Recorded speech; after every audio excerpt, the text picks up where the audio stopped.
السلام عليكم ورحمة الله وبركاته.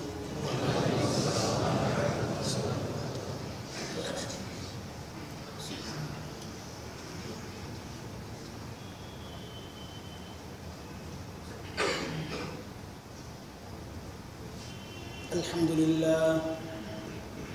لله نحمده ونستعينه ونستغفره ونؤمن به ونتوكل عليه ونعوذ بالله من شرور أنفسنا ومن سيئات أعمالنا من يهدي الله فلا مضل له ومن يضلل فلا هادي له وأشهد أن لا إله إلا الله وحده لا شريك له وأشهد أن سيدنا وسندنا وحبيبنا ومولانا محمدا عبده ورسوله. اللهم صل على محمد وعلى آل محمد كما صليت على إبراهيم وعلى آل إبراهيم إنك حميد مجيد. اللهم بارك على محمد وعلى آل محمد كما باركت على إبراهيم وعلى آل إبراهيم إنك حميد مجيد. أما بعد فأعوذ بالله من الشيطان الرجيم. بسم الله الرحمن الرحيم. لقد كان لكم في رسول الله أسوة حسنة لمن كان يرجو الله واليوم الآخر. الآية آمنت بالله صدق الله العلي العظيم. محترم حاضرين, সূরা আহজাবের অত্যন্ত গুরুত্বপূর্ণ একটা আয়াত তিলাওয়াত করলাম। এই আয়াতের যে বক্তব্য, অনেকদিন থেকেই এই জাতীয় কথাই আলোচনা হচ্ছে। হযরত রাসূল করিম সাল্লাল্লাহু আলাইহি ওয়াসাল্লামের আদর্শ নিজের জীবনে বাস্তবায়ন করা। গত আলোচনাগুলোতে আমরা এটাই দেখিয়েছি যে রাসূল তার বিবিদের সাথে কি আচরণ করতেন। রাসূল স্বামীর হক সম্পর্কে কি বলেছেন, বিবির হক সম্পর্কে কি বলেছেন, এইসব কথাই আলোচনা চলছিল অনেক দিন থেকে। আজকেও সেই রাসূলের আখলাক সম্পর্কেই কথা বলবো ইনশাআল্লাহ তাআলা। আল্লাহ সুবহানাহু ওয়া তাআলা মুসলমানদের জন্য এক আদর্শ নির্ধারণ করে দিয়েছেন যে তোমাদের মধ্যে যারা আখিরাতে বিশ্বাস করো, আল্লাহকে বিশ্বাস করো, তাদের জন্য আদর্শ হচ্ছে তোমাদের নবী মুহাম্মদুর রাসূলুল্লাহ সাল্লাল্লাহু আলাইহি ওয়াসাল্লাম। রাসূল কেবল আদর্শই নয়, উসওয়াতুন হাসানা বলেছেন আল্লাহ তাআলা, উত্তম আদর্শ, কেবল আদর্শই নয়। আজকে তো এমন অবস্থা সমাজে যে আমরা নিজেদেরকে রাসূলের উম্মত বলে দাবি করি, লা ইলাহা ইল্লাল্লাহ মুহাম্মাদুর রাসূলুল্লাহ কালিমা পড়ে ঈমান এনেছি, বিশ্বাস করি, কিন্তু আসলে বাস্তবতা কতটুকু? যুবকের দিকে তাকালে তার পোশাক দেখলে তো বোঝা যায় না সে রাসূলের উম্মত। তার চুলের কাটিং দেখলে তো বোঝা যায় না সে রাসূলের উম্মত। সে যে সমস্ত সেলুনে চুল কাটতে যায়, ওই সেলুনগুলোর মধ্যেও নায়কদের বিভিন্ন মডেলদের ছবি লাগানো থাকে, টানানো থাকে। কেন? সে ওই নায়ককে চেনো না, শুধু দেখানোর জন্য যে তোমার চুলের স্টাইলটা এমন হলে কেমন হয়। ও যুবক কোনোদিন গিয়ে সেলুনে গিয়ে বলে নাই যে ভাই আমার চুলটা আমার নবী মুহাম্মদুর রাসূলুল্লাহ সাল্লাল্লাহু আলাইহি ওয়াসাল্লামের মতো কেটে দাও। তারপরেও দাবিদার আমি মুসলমান। আমার গায়ের জামাটা পর্যন্ত রসুলের মতো বানাইতে পারি না। আমার পরনের প্যান্ট, লুঙ্গি, পায়জামা যাই হোক রসুলের মতো বানাইতে পারি না। রসুল বলেছেন, না আসফালা মিনাল কাবাইনি মিনাল ইজার ফিন্নার, টাকনুর নিচে যা যাবে জাহান্নাম। আল্লাহ তাআলা টাকনুর নিচের অংশ কেটে জাহান্নামে পাঠাবেন না। এই কাটাকাটির কোনো সিস্টেম নেই, মানে আমি নিজেই জাহান্নামী। রসুলের এত কঠিন কথাটা উম্মতের ফলো করার মতো বিষয় না। এটা তাকে আধুনিক হতে বাধা দেয়। টাকনুর উপরে কাপড়টা উঠানো, এটা কেমন দেখা, বেমানান। কিন্তু সে যখন দেখে, সে যাদেরকে ফলো করে ওই সমস্ত মুশরিকরা, ইহুদি নাসারারা, তারা প্যান্ট তো হাঁটুর উপরে পরে। এখন তার সব আধুনিকতা ওই জায়গায় গিয়ে ঠেকছে। রসুল বলেছিলেন টাকনুর উপরে কাপড় ওঠাও, এটা তার জন্য আধুনিকতার জন্য এক বড় বাধা হয়ে গেছে, সেকেল হয়ে গেছে। আর যখন মুশরিকদেরকে দেখলো হাঁটুর উপরে কাপড় উঠায় ফেলছে, এখন এটা তার জন্য স্টাইল হয়ে গেছে, আধুনিকতা হয়ে গেছে। এই হচ্ছে কালিমার দাবিদার এবং বাস্তবতা। আমরা সবাই কালিমা পড়নেওয়ালা দাবিদার উম্মতে মুহাম্মদ সাল্লাল্লাহু আলাইহি ওয়াসাল্লাম। বাস্তবে রাসূল যেই সমস্ত জিনিসগুলোকে ধ্বংস করার জন্য জগতে এসেছিলেন, সেগুলো অন্য ধর্মের মানুষ যত না বেশি প্র্যাকটিস করছে, তার চেয়ে অনেক অনেক বেশি মুসলমান অতি বেশি আগ্রহী ওই সমস্ত বিষয় নিয়ে প্র্যাকটিস করছে, তারা বেশি। তো আমি রসুলের উম্মত দাবি করি নিজেকে কিসের জন্য, কিসের ভিত্তিতে? ভাই, আমরা এখন আমাদের বাংলা সন হিসাবে চৈত্র মাস যাচ্ছে, খুব শিগগিরই পার হয়ে যাবে। সোমবার হয়তো শেষ দিন, চৈত্রের শেষ। তারপরে শুরু হবে বৈশাখ, বাংলা নববর্ষ। এই একটা দিন আসলে ভুলে যায় আমি মুসলমান। আমার ভিন্ন এক পরিচয় আমি ধারণ করি, লালন করি, বিশ্বাস করি, কাজে কর্মে সব কিছুতে। আমাদের মতো এরকম কাঠ মৌলবীরা, তারা যখন কিছু বলবে তখন আমাদেরকে পাকিস্তান পাঠায় দেওয়ার হুমকি দেওয়া হয়। মনে হয় যেন আমরা পাকিস্তানি। ইসলাম পাকিস্তান কেন্দ্রিক না, বরং আমাদের এই অঞ্চলে বেদাতগুলো যত এসছে সব ওই অঞ্চল থেকে এসছে। আমরা ঘৃণা করি তাদেরকে। অথচ কিছু বললেই আমাদেরকে ওই রকম কিছু আপত্তিকর শব্দ বসায় দিবে কাদের উপর। কাদের জন্য বলা? মৌলবীদের কি ঠেকা পড়ছে এই সমস্ত কথা বলা? ঠেকা একটাই, জিম্মাদারি, দায়িত্বশীল। মৌলবীরা দায়িত্বশীল, ঠেকা না। আল্লাহ তাআলা দায়িত্ব দিয়েছেন এগুলো পৌঁছানোর জন্য উম্মতকে। উম্মত ওই আধুনিকতার নামে তুমি মুশরিক হয়ে যাও, শিরক করো না। এই দাওয়াত পৌঁছানো আমাদের জন্য ফরজ আপনাদের কাছে। আপনি আমাকে গালি দিবেন, আমি সাদরে গ্রহণ করব, কারণ এই শিরকের বিরুদ্ধে দাওয়াত দিতে গিয়ে তো আমার রাসূলও গালি খেয়েছেন, মার খেয়েছেন, সাহাবায়ে কেরাম খেয়েছেন। আপনি আমাকে মারবেন, মারেন, কিন্তু যেহেতু আল্লাহ তাআলা ইলমের ওই নিয়ামত, ওহীর ওই নিয়ামত দিয়ে দিয়েছেন, এখন ওই গালি খেতেও প্রস্তুত, মাই খেতেও প্রস্তুত, ফাঁসিতে ঝুলতেও প্রস্তুত, যে কোনো নির্যাতন শিকারের জন্য প্রস্তুত। কিন্তু ওই শিরকের বিরুদ্ধে, ওই বিদআতের বিরুদ্ধে, ওই কুসংস্কারের বিরুদ্ধে, ওই বাঙালি সাজার নামে শিরক করার বিরুদ্ধে আমরা বলেই যাব ইনশাআল্লাহ। আপনি আমাকে যাই বলেন, আপনার ক্ষমতা কতদূর, কতদূর আপনার ক্ষমতা অতদূর পর্যন্তই আপনি আমার জান্নাতের রাস্তা সহজ করে দিতে পারবেন। এতটুকু ক্ষমতা আপনার আছে, আল্লাহ তাআলা আপনাকে দিয়েছেন। হয়তোবা আপনার হাতে হয়তো আমার মৃত্যু হবে, শাস্তি পাবো, কিন্তু এই শাস্তি আমার শাস্তি নয়, আলহামদুলিল্লাহ, এটা আমার জন্য নিয়ামত। কিছু দিক থেকে হলেও রাসূলের সাথে সাদৃশ্যতা গ্রহণ করতে পেরেছি,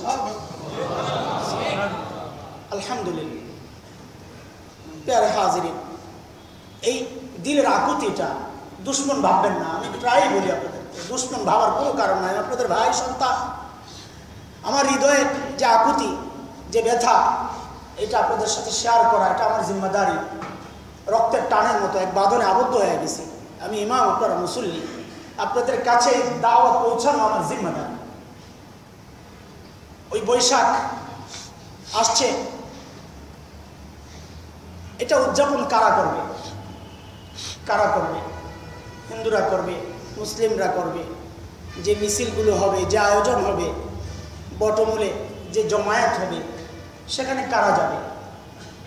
শুধু কি হিন্দুরা যায়? অমুসলিমরা যায়? বেশিরভাগ আমার আপনার সন্তান। অত্যন্ত হতাশার সাথে, আফসোসের সাথে বলতে হয়, গত কয়েক বছর আগে ফজরের নামাজ আমার সাথে একসাথে পড়েছে। আমার বের হতে একটু লেট হয়েছে, মসজিদ থেকে বের হয়েছি, দেখি আমাদের সাথে ফজরের নামাজ পড়া এক ভাই, ফজরের নামাজ পড়ে তিনি সাথে সাথে ঘরে গেছেন। যেন ঈদগাহে যাওয়ার যে অবস্থা, ঈদের দিন সকালবেলা ফজরের নামাজ পড়ে সাথে সাথে ঈদগাহে যাওয়ার যে প্রস্তুতি থাকে, যেমন এমন একটা কোনো ব্যাপার, তিনি সাথে সাথে ঘরে গেছেন। বাচ্চাদেরকে আগে থেকে রেডি হয়ে থাকতে বলেছেন।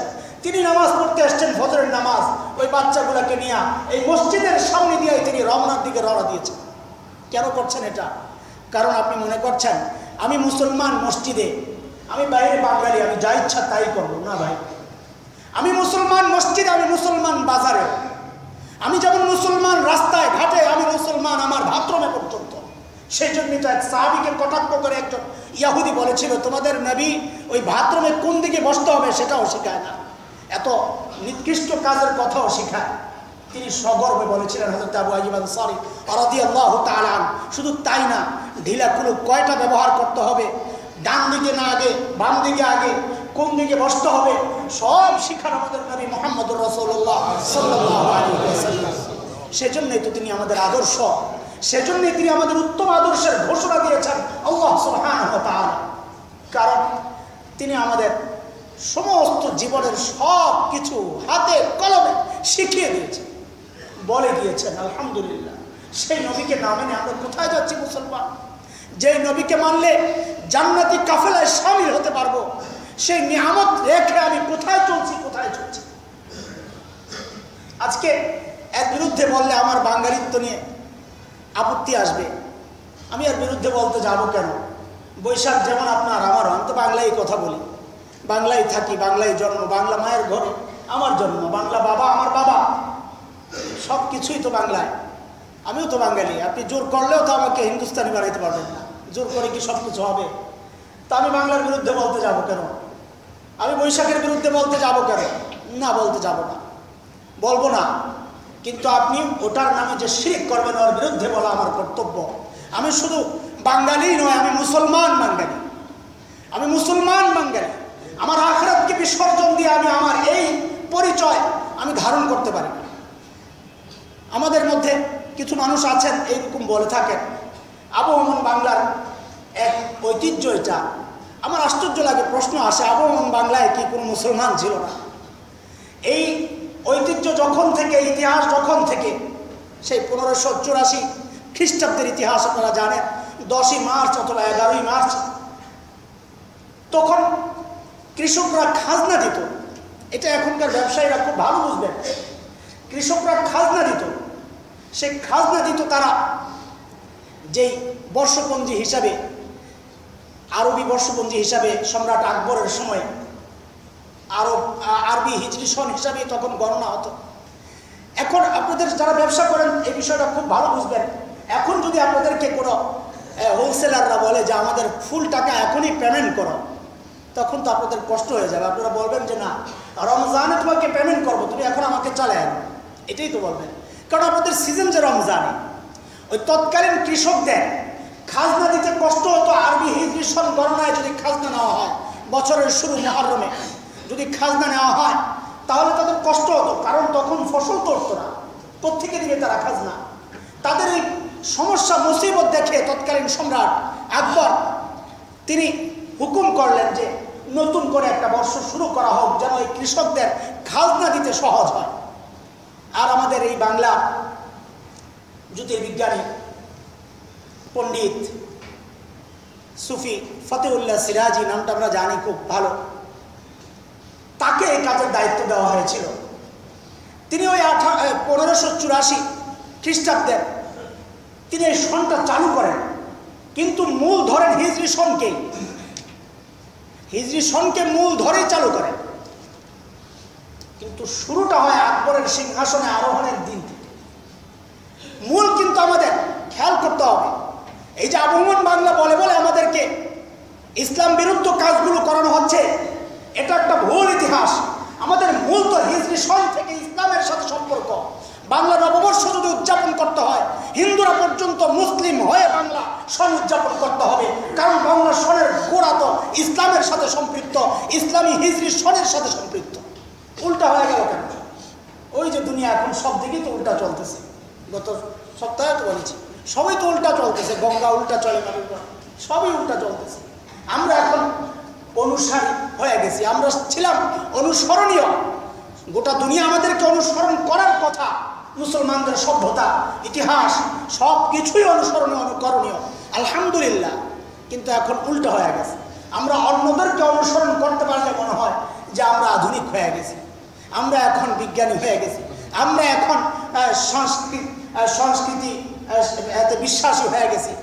সব কিছু যেন কেমন যেন হয়ে গেছে, উলটপালট। মুসলমান ভুলে গেছে আমার একটা পরিচয় আছে, আমি কালিমা লালন করি, আমি কালিমায় বিশ্বাসী, আমি আল্লাহকে বিশ্বাস করি, রসুলকে বিশ্বাস করি। ভুলে গেছে মুসলমান। এরপর এইভাবেই তো চলতেছিল। চৈত্র শেষ হইতো, খাজনা সব দিত জমিদাররা। পয়লা বৈশাখে ওই কৃষকদেরকে ডাকাতো, মিষ্টি মুখ করাতো, এক আনন্দ ঘন পরিবেশ তাদের মধ্যে, এক হৃদ্যতার পরিবেশ কৃষক এবং মালিকদের মধ্যে, জমিদারদের মধ্যে এক হৃদ্যতার সম্পর্কের একটা প্রকাশ ঘটতো পয়লা বৈশাখে।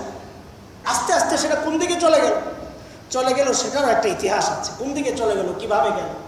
পয়লা বৈশাখ ওই সব কিছু বাদ দিয়া কৃষির কাজের সাথে সম্পর্ক ছিল যেটা, ফসলের সাথে সম্পর্ক ছিল যেটা, এবং ইতিহাস থেকে যেটা পাওয়া যায় এটা বর্ষ সন, যেটা বাংলা বর্ষ সন, এটার একসময় নামও ছিল ফসলি সন, এই নামও ছিল। আস্তে আস্তে ওই নামটাও উঠে গেল। ইতিহাস তো বিকৃত হইলো, নামটাও শেষ হয়ে গেল। এরপর শুরু হইল কোত্থেকে? 1917 সন, প্রথম বিশ্বযুদ্ধের সময় হিন্দুরা ব্রিটিশদের বিজয়ের জন্য হোম কীর্তন শুরু করেছে। এই পয়লা বৈশাখে ভিতরে ভিতরে তারা পূজা করত ইংরেজদের বিজয়ের জন্য। ইংরেজ প্রেমী হিন্দুরা এটা কখনোই ভুলে নাই, 47ও ভুলে নাই। আপনারা মনে করেন না তারাই স্বাধীনতা এনেছে? এটা আমাদের গর্ব, চেপে রাখা ইতিহাস। এটা ছায়ের নিচে ওই ইতিহাস চাপা পড়ে আছে। ওই চেপে রাখা ইতিহাস টান দিলে এখন আপনি সব কিছুর বিরুদ্ধে চলে যাবেন, আপনার বিরুদ্ধে সব চলে আসবে। আলহামদুলিল্লাহ, মুসলমানরা কখনোই ইংরেজদের সাথে আপোষ করে নাই। ইংরেজদের সাথে আপোষ করেছে হিন্দুরাই। আজকে যে গান্ধী সাহেবকে নিয়ে এত কথা বহু ঐতিহাসিক বলেছেন, তিনি ইংরেজদের দালাল ছিলেন। আমাদের এই কথা বলতে কোনো দ্বিধা নাই।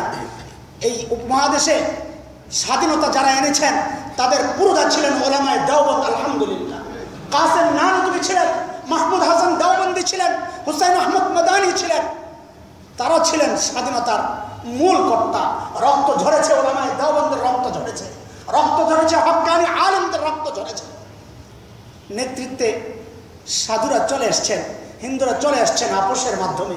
তারা নেতা সেজে গেছেন, আড়ালে আবডালে, ভেতরে ভেতরে কাজ করেছেন মুসলমানরা, নির্যাতিত হয়েছে মুসলমানরা। এটাই সত্য ইতিহাস। ইতিহাস যেতে রাখেন, আমাদের দরকার নাই না। আমরা জান্নাতমুখী, আমাদের জান্নাতে যাওয়ার জন্য যা যা দরকার আমরা তাই করব। সেটা ইতিহাসের পাতায় আসুক আর না আসুক, লৌহে মাহফুজে লেখা হলেই চলবে। আলহামদুলিল্লাহ, আমাদের আমল নামায় লেখা হলেই চলবে। আলহামদুলিল্লাহ, আমাদের আমল নামায় লেখা হলেই চলবে। যেই লেখা আল্লাহ তাআলা আমাদেরকে ডান হাতে দিবেন কিয়ামতের মাঠে, ওইটা হইলেই চলবে। আমাদের ইতিহাসের ওই নোংরা ইতিহাস, ওই বিকৃত ইতিহাসের পাতায় ওঠানোর দরকার নেই আমাদের। প্যারে হাজির, তারপর আস্তে আস্তে আস্তে আস্তে আমাদের এই বৈশাখ উদযাপন বাংলাদেশে বিশেষ করে চারুকলা ইনস্টিটিউট এবং ওই সমস্ত ওই ছায়ানটের মাধ্যমে রমনা বটমূলে এই কেন্দ্রিক কেমনি হয়ে গেল আল্লাহ জানে। আমাদের প্রয়াত কবি সুফিয়া কামাল ইনি এর একটা বড় ভূমিকা রেখেছেন। আশ্চর্য লাগে, রমনা বটমূলে যেই জায়গাকে কেন্দ্র করে জমায়েত হচ্ছে। আপনাদেরকে আজকে একটা টিপস আমি আপনাদেরকে শোনাই যে জায়গাটায় করা হয় বটমূল নামে, ওই গাছটাকে আসলেই কি বট গাছ কিনা একটু খোঁজ দিয়ে দেখবেন তো, ওই গাছটাকে আসলেই বট গাছ কিনা। ওই গাছটা বট গাছ নয়, অন্য কিছু। ওই গাছের নামটা পর্যন্ত চেঞ্জ হয়ে গেছে।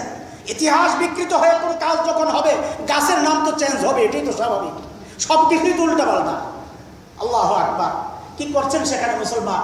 আপনি কি করছেন সেখানে? আমি বলেছি আগে, বৈশাখ উদযাপনে আমাদের কোনো বাধা নাই, আপনি করেন। কি করবেন? আপনি তো এখন কৃষক না, কি করবেন? মুসলমান, হিন্দুরা যদি তোমার এই আনন্দকে, হিন্দুরা যদি তোমার ওই ইতিহাসকে তাদের আকীদা বিশ্বাসের দিকে নিয়ে যেতে পারে, তুমি মুসলমান, তুমি কি ইসলামের দিকে তোমার এই উদযাপনকে নিতে পারো না? তুমি কৃষিকাজ করো না, ঠিক আছে, তুমি চৈত্রের শেষ দিনকে তোমার সারা বছরের আমল নামা হিসাবের একটা কাজ শুরু করে দাও না, যে আমার সারা বছরের আমল নামা আমি হিসাব করব, সব হিসাব করব। পয়লা বৈশাখ আসছে, নতুন বছর, আমি নতুন করে নতুন জীবন শুরু করব আস্তাগফিরুল্লাহাল্লাযী লা ইলাহা ইল্লা হুয়াল হাইয়ুল কাইয়্যুমের মাধ্যমে। আমার নতুন দিন শুরু হবে ইস্তিগফারের মাধ্যমে। মুসলিম বিদ্বেষী ওই লম্পট রবীন্দ্রনাথের গানের মাধ্যমে। আমি বলছি লম্পট, আপনাদের অনেকের কষ্ট লাগতে পারে, মাফ চাই, ক্ষমা চাই। রবীন্দ্রনাথের সাহিত্য চর্চা করেন, আমাদের কোনো আপত্তি নাই। সাহিত্যিক হিসাবে উঁচু মানের সাহিত্যিক ছিলেন, কোনো সন্দেহ নাই। কিন্তু আপনি কেন ভুলে যান দেশ ভাগের সময় যিনি এটাকে এর বিরুদ্ধে অবস্থান নিয়েছিলেন শুধু এই কারণে যে আমি আমার কাজের লোক কোথায় পাবো। এই বাংলার মানুষকে সে নিজের কাজের লোক মনে করত, তার ঘরের কাজ করবে, তার কৃষি কাজ করবে, স্বাধীন হয়ে গেলে কাজের লোক কোথায় পাবে, এমন নিকৃষ্ট আমাদেরকে যে মনে করত।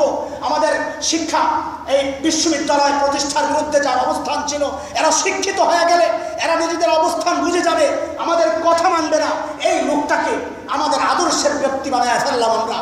আত্মমর্যাদা যদি কারো না থাকে, সে রবীন্দ্রনাথকে ফলো করতে পারে। কারোর মধ্যে যদি ইসলামী জাগরণ, ইসলামী বিশ্বাস, সভ্যতা, ইসলামী আকীদা, তামাদ্দুন এর মুহাব্বত, ভালোবাসা যদি কারো দিলের মধ্যে থাকে, তার আদর্শটা হবে মুহাম্মাদুর রাসূলুল্লাহ সাল্লাল্লাহু আলাইহি ওয়াসাল্লাম। লজ্জা লাগে না? লজ্জা থাকার কথা। আত্মমর্যাদা থাকলে রবীন্দ্রনাথের সঙ্গীতের মাধ্যমে বৈশাখ উদযাপন হইতে পারে। রবীন্দ্রনাথ তো বলেছে সূর্য উঠবে, আগুন দিয়ে আমার শরীর পবিত্র হবে। আগুনে তারা বিশ্বাস করে, পবিত্র মনে করে। আগুন দিয়ে, আগুনকে সাক্ষী রেখে বিবাহ হয়, আগুনকে সাক্ষী রেখে শেষ বিদায় হয়। আগুনকে তারা শ্রদ্ধা করে, সূর্যকে পূজা করে, সূর্যের ওঠার অপেক্ষায় থাকে, বা সূর্য উঠলো, প্রার্থনার মাধ্যমে শুরু হইল বৈশাখ পালন। ও মুসলমান, তুমি কি ভুলে গিয়েছ তোমার ঘুম ভাঙার কথা? হাইয়া আলাস সালাহ, হাইয়া আলাল ফালাহ, আস-সালাতু খায়রুম মিনান নাওম। ঘুমের চেয়ে নামাজ ভালো, ওই ধ্বনিতে তোমার ঘুম ভাঙ্গার কথা। আর তুমি এখন সকাল উদযাপনের অপেক্ষায় আছো। সূর্য উঠবে, সূর্য ওঠার অপেক্ষায় থাকে সূর্য পূজারীরা। মুসলমান সূর্যের অপেক্ষায় থাকতে পারে? আশ্চর্য মুসলমান, আশ্চর্য কথা। একজন কবিতা লিখে গেল, বাস আমি ওটাকে বাংলা বানায় ফেললাম। আমি যে মুসলমান, আমি ভুলে গেলাম। তোমার তো দরকার ছিল ফজরের নামাজ মসজিদে এসে জামাতের সাথে পড়ে আল্লাহর কাছে কান্নাকাটি করো, আল্লাহ সারাটা বছর আমি তোমার নেয়ামত খেয়েছি, কিন্তু তোমার গোলামি করতে পারি নাই। আয় আল্লাহ, আজকে পয়লা বৈশাখ থেকে আমার অঙ্গীকার, আমি আর আগামী বছর একটা গুনাহ করবো না ইনশাআল্লাহ। তোমার মুসলমান বৈশাখ উদযাপন তো ছিল এইরকম হওয়ার কথা। নতুন বর্ষবরণ, নতুন করে জীবন শুরু, এমন হওয়ার কথা। তুমি যোগ দিচ্ছ মঙ্গল, ওই যে মিছিলে, যে মিছিল হয় আমাদের, মঙ্গল শোভাযাত্রা, মুখ দিয়েও বের হয় না, কেমনে হবে?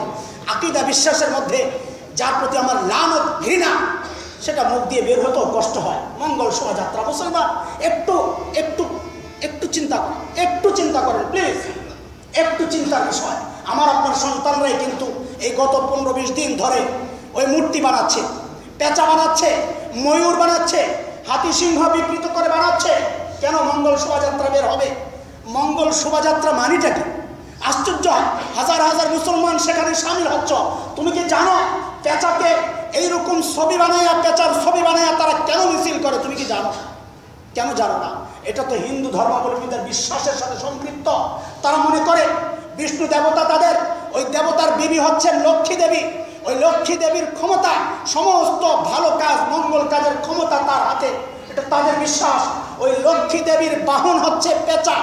তাদের বিশ্বাস এই দিনে যদি এই পেঁচার ছবি বানায় মিছিল করে পেঁচাকে খুশি রাখা যায়, আমার জন্য আর অমঙ্গল সারা বছর কিছু হবে না।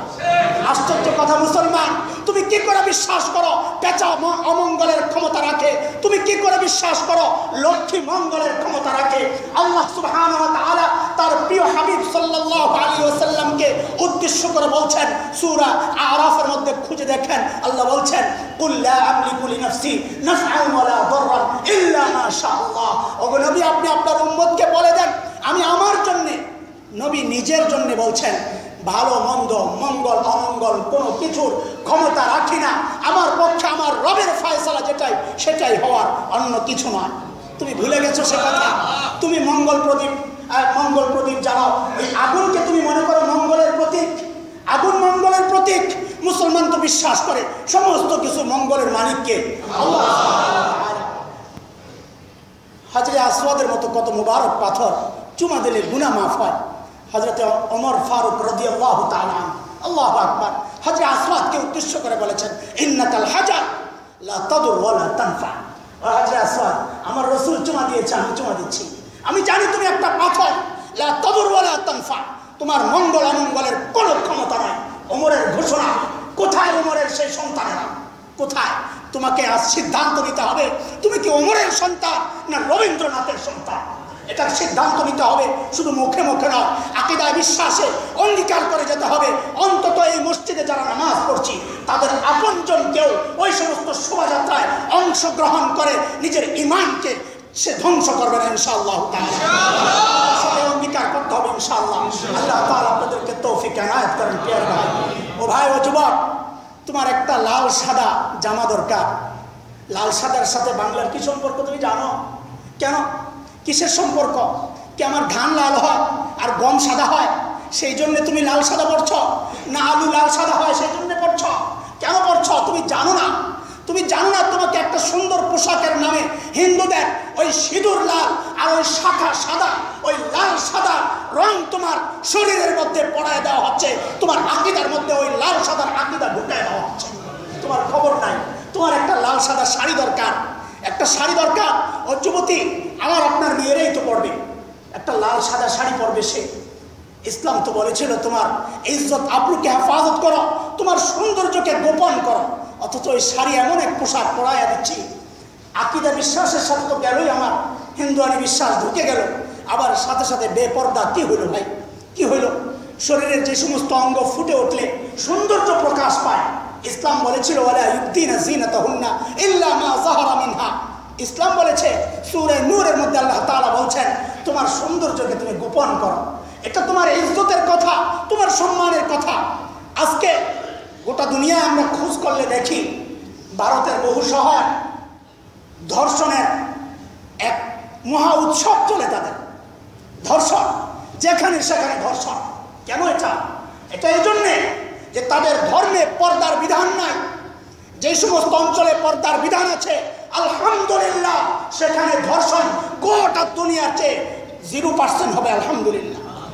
এটা শুকরিয়া আল্লাহ তাআলা, আল্লাহর কাছে আমাদের শুকরিয়া যে রব্বুল আলামিন আমার মা বোনদের ইজ্জত রক্ষায় এমন এক বিধান দিয়েছেন যে বিধানে আমার মার ইজ্জত রক্ষা হয়, আমার বোনের ইজ্জত রক্ষা হয়, আমার মেয়ের ইজ্জত রক্ষা হয়। এখন আমি নিজে যদি রক্ষা না করি কার কি করার আছে?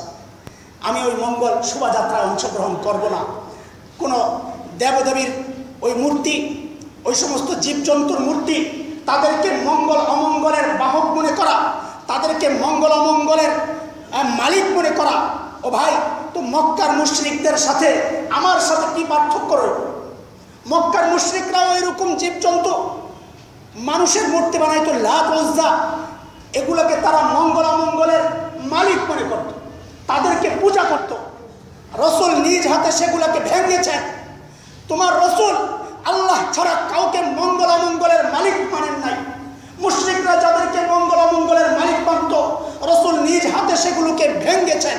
সেই রসুলের উম্মত, তুমি রসুলকে ভুলে গেলা।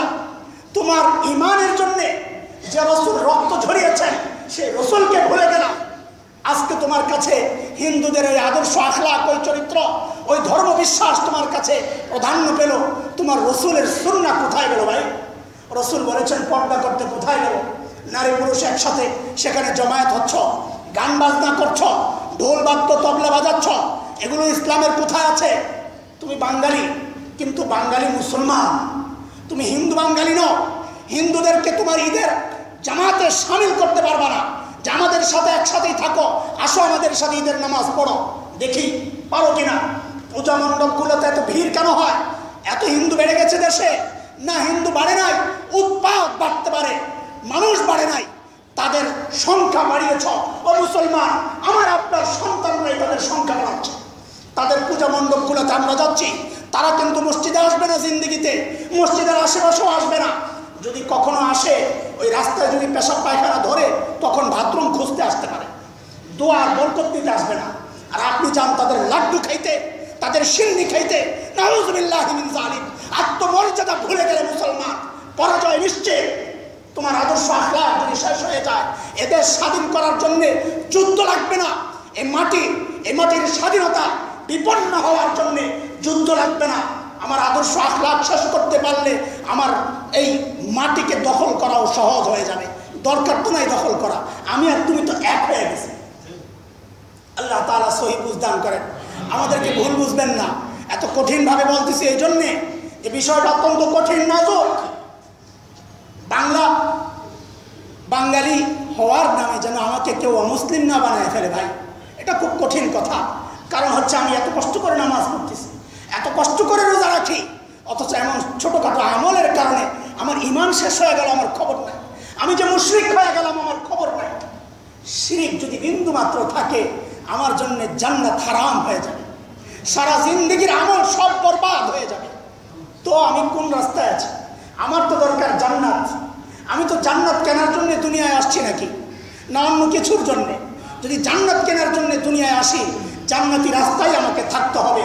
শয়তানের চ্যালেঞ্জ আমাকে গ্রহণ করতে হবে। শয়তান বলেছে, এটা সূরা আরাফের মধ্যে দেখেন, শয়তান বলেছে, ক্বালা ফাবিমা আগওয়াইতানি লাআকুদান্না লাহুম সিরাতাকাল মুস্তাকিম।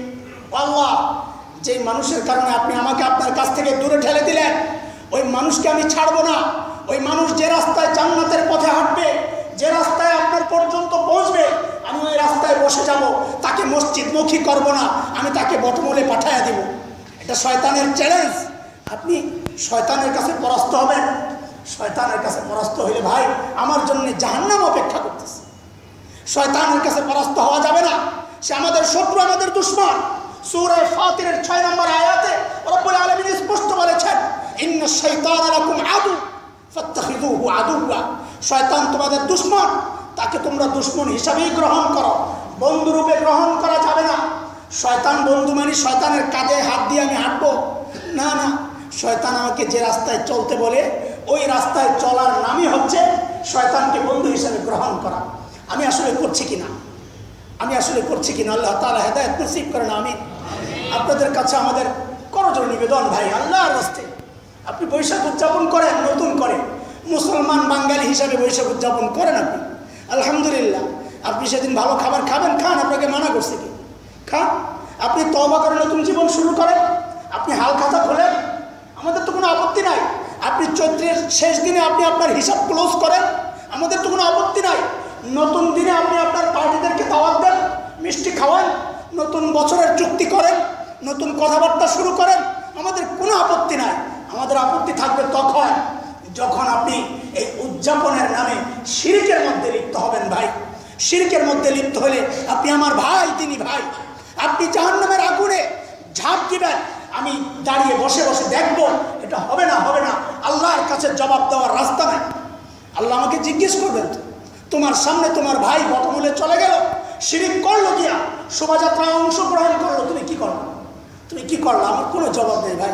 আল্লাহর কাছে যেন জবাব দেওয়ার একটা রাস্তা থাকে, সেই জন্য কথাগুলো বলতেছি। আল্লাহর রাস্তায় একটু বুঝুন, আমাদেরকে কোথায় নেওয়া হচ্ছে, কোন রাস্তায় নেওয়া হচ্ছে, একটু বুঝুন ভাই। আল্লাহ তাআলা বলতেছেন সূরা নিসা 114 নম্বর আয়াতে রব্বুল আলামিন বলতেছেন, 14 নম্বর আয়াত, তিলকা হুদুদুল্লাহ ওয়া মান ইউতিইল্লাহ ওয়া রাসূলাহু। এটা 13 নম্বর পরের আয়াতে আল্লাহ তাআলা বলতেছেন, ওয়া মান ইয়াসিল্লাহ ওয়া রাসূলাহু ওয়া ইয়াতাআদ্দা হুদুদাহু ইউদখিলহু নারান খালিদান ফিহা ওয়ালাহু আযাবুম মুহিন। যে ব্যক্তি আল্লাহ আল্লাহর রাসূলের নাফরমানি করে, ওয়া ইয়াসিল্লাহ ওয়া রাসূলাহু, আল্লাহ আল্লাহর রাসূলের নাফরমানি যারা করবে, ওয়া ইয়াতাআদ্দা হুদুদা, আল্লাহ যে সীমা নির্ধারণ করে দিয়েছে, জীবন চলার যে পথ বদলে দিয়েছেন আল্লাহ সুবহানাহু ওয়া তাআলা, এর বাইরে যে চলে যাবে, ওয়া ইয়াতাআদ্দা হুদুদা, আল্লাহ বলেন ইউদখিলহু নারান খালিদান ফিহা, ইউদখিলহু নারান খালিদান ফিহা, আল্লাহ তাআলা তাকে চিরস্থায়ী জান্নাতে ঢুকায় দেন। ওয়ালাহু আযাবুম মুহিন, তার জন্য লাঞ্ছনাদায়ক শাস্তি অপেক্ষা করতেছে। আপনি কি রাজি? আপনি কি চান আল্লাহ তাআলা আপনাকে জাহান্নামে ঢুকিয়ে দেন? আপনি কি চান আপনার জন্য জাহান্নামে লাঞ্ছনাদায়ক শাস্তির ব্যবস্থা হোক? যদি চান তো মসজিদে কেন আসছেন? যদি চান তো কালিমা কেন পড়েছেন? কালিমা তো এজন্যই পড়েছিলেন যে আমার আল্লাহ যা বলবে আমি তা মানব। কালিমার সাথে মুহাম্মদুর রাসূলুল্লাহ এজন্যই তো জুড়ে দিয়েছিলেন যে আমার আল্লাহ যা বলবে আমি রসুলের তরিকা মতো সেটা মানব, পালন করব। আমার জীবনের প্রতিটি ক্ষেত্রে আমি মুহাম্মদুর রাসূলুল্লাহকে ফলো করব। এই জন্যই তো কালিমা পড়েছিলেন। না কালিমার ভিন্ন কোনো মতলব ছিল মুনাফিকদের মতো যে আমি কালিমা পড়েছি কেন? যে মুসলমানদের ডান্ডা খাওয়া থেকে বাঁচতে হবে আমাকে। আমি কালিমা পড়েছি কেন? মুসলমান যুদ্ধলব্ধ মাল পাবে, ওই মালের মধ্যে আমার অংশীদারিত্ব প্রতিষ্ঠিত করতে হবে। আমি আপনি তো ওই জন্য কালিমা পড়ি নাই। আমরা কালিমা পড়েছি ইনশাআল্লাহ তাআলা রসুলের সাথে হাসরের মাঠে উঠবো ইনশাআল্লাহ। আমরা তো কালিমা পড়েছি ওই জন্যে আমার রসুলের সাথে জান্নাতে কাফেলায় শামিল হবে ইনশাআল্লাহ। আমি তো মসজিদে আসি সেজন্যে আমি রব মানি আমার আল্লাহকে। সূর্যকে আমি দেবতা মানি না, আগুনকে আমি দেবতা মানি না। আমি তো কালিমা পড়েছি লা ইলাহা ইল্লাল্লাহ, আল্লাহ ছাড়া কোনো মাবুদ নাই। মঙ্গল অমঙ্গলের মালিক কেবলই আল্লাহ তাআলা, সম্মান ও সম্মানের মালিক কেবলই আল্লাহ তাআলা, মাল দেওয়ার মালিক আল্লাহ তাআলা, ছিনিয়ে নেওয়ার মালিক আল্লাহ তাআলা, হায়াতের মালিক আল্লাহ তাআলা, মৃত্যুর মালিক আল্লাহ তাআলা। আমি তো কালিমা পড়েছি এই জন্যে আমি সাজদা দিতে আসছি আল্লাহকে, একমাত্র সাজদা দিই আল্লাহকে, ইজ্জত করি আল্লাহকে, হুকুম মানি আল্লাহ। ও ভাই, যদি তাই হয় আমি কেন অন্য রাস্তায় যাচ্ছি? তাহলে কি কালিমার সাথে সাংঘর্ষিক হয়ে গেল না? আমার মুনাফিকি হয়ে গেল না? আমি কি মুনাফিকদের মতো আচরণ করছি না? আল্লাহ তাআলা হেদায়েত নসিব করেন, বলেন আমিন। আল্লাহ তাআলা মুসলমানদেরকে বিজাতীয় সংস্কৃতির অনুসরণ অনুকরণের মাধ্যমে ঈমান ধ্বংসের যে ষড়যন্ত্র চলছে, ওই ষড়যন্ত্র থেকে আল্লাহ তাআলা মুসলমানদেরকে হেফাজত করেন। আজকে কষ্ট লাগে মুসলমান সন্তানেরা ইসলামের বিরুদ্ধে কথা বলে, কষ্ট লাগে ইসলাম নামধারী ওই তথাকথিত বুদ্ধিজীবীরা, টাকলু মাথাওয়ালারা মুসলমানদের বিরুদ্ধে কথা বলে, ইসলামী দ্বীনি শিক্ষা প্রতিষ্ঠানগুলোর বিরুদ্ধে কথা বলে। কষ্ট লাগে। এগুলো সব সেই শয়তানের ষড়যন্ত্রের অংশ। শয়তান তার রাজত্ব প্রতিষ্ঠার জন্য এই সমস্ত দালালদেরকে দুনিয়ায় রাখছে। তাদেরকে প্ররোচনার মাধ্যমে মুসলমানদের ঈমানকে ছিনিয়ে নেওয়ার ওই ষড়যন্ত্র শয়তান করে যাচ্ছে। ও ভাই, সেই ষড়যন্ত্র আমরা পা দেব না ইনশাআল্লাহ। আল্লাহ তাআলা কবুল করেন, আমিন। ওয়া আখিরু দাওয়ানা আলহামদুলিল্লাহ।